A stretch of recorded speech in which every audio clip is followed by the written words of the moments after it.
Aesthetics. Atmosphere, style, or just plain vibes. Aesthetic is the bread and butter of animation. It could be a make or break a factor in a series. One of the best examples from this year is To Be Hero X with a stunning stylistic flair. Art style changes out the wazoo, a 2D and 3D fusion that makes for eye candy. And this is the defining feature of that series. Shit is important, and today, courtesy of the season, I want to talk about some weird aesthetics in anime.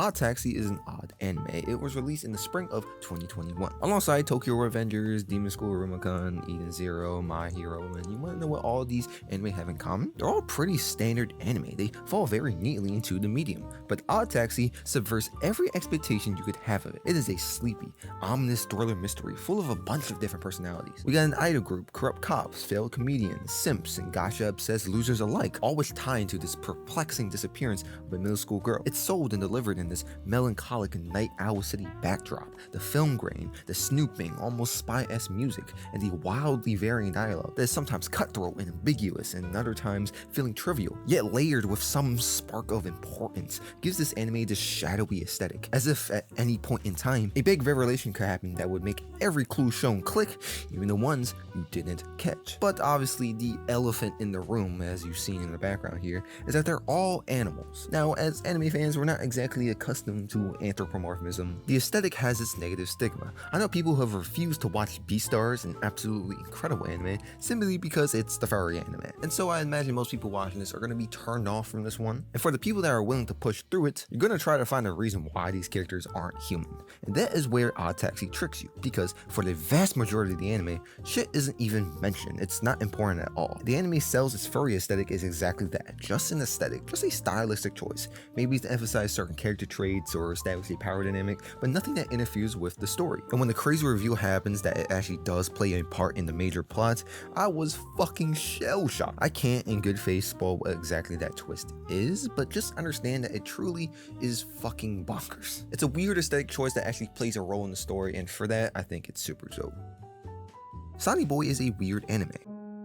From the opening minutes, you're thrust into the drifting classroom, this disembodied high school detached from the world, sitting in this thick, seemingly endless black void, floating around, hence the name. You follow these students, some of them having superpowers, some of them not, with all their different insecurities, motivations, and weird personalities. This anime doesn't give a fuck about realism. It bends the very meaning of space and time. Our main cast, I mentioned how basically every episode, multiple characters have reality-shaping powers, and the visuals reflect this. One of my favorite moments in the series is when our characters are fiddling with this film realm, and one of them fiddles with a knob that turns the camera in universe out of focus, but also reflects in our experience. That's awesome, and these type of weird choices, stylistically wise, are everywhere. But besides that, I think there's an incredible mesh of feelings integrated within the aesthetic. This anime manages to be eerie, depressing, isolated, and free, joyous, nostalgic at the same time. Sonny Boy is inherently a very scary, creepy, and atmospheric anime dealing with a lot of serious topics, a lot of hardship and pain, but it also brings a sense of hope into the mix that feels organic somehow,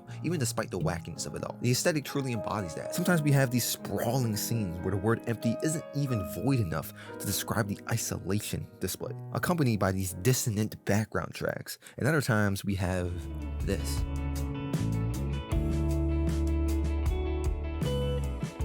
It's really hard to talk about the aesthetic of this anime in particular, simply because of how intertwined it is with the rest of the series, and while that is the case for literally every show out there, this anime in particular is complex as fuck. But still, don't you feel anything watching these visuals, listen to this background track? That's the power of an aesthetic. It evokes emotions in you without you even realizing why.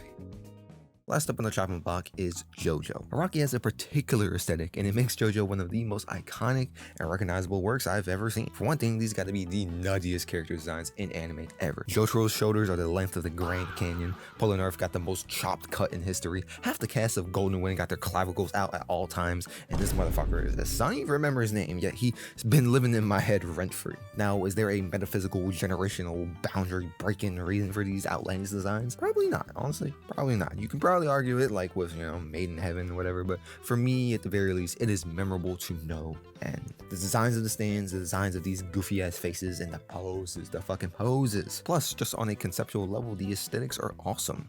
Every stand being based around artists is a novel idea. That's cool. The over dramaticness of all the fights, of all these uber complex strategies and application, is super over the top and entertaining as hell. The boss rush downs that be happening is equal parts hilarious and hype inducing. Every part truly feels like a bizarre adventure, filled with antics and insane journeys that's just entertainment gold. Part 4 literally introduces aliens to the mix and is not at all a center point of that narrative. Speaking of which, another appeal to the aesthetic of JoJo is how radically different every part is. Part 4 is fucking awesome because it's a small town mystery, slice of life thriller fusion coming right off the tail of a global adventure-esque manhunt for Dio in Part 3. A complete contrast. And Part 5, halfway through, essentially drops his connection to the rest of the series, choosing to tell the story of Giorno not as a JoJo, but just as himself. It's literally a rags to riches narrative centered around the Italian mob, with only a few connections here and there to the rest of the series, and it's awesome. It's really, really cool. And yeah, thanks for watching. See you tomorrow, and peace.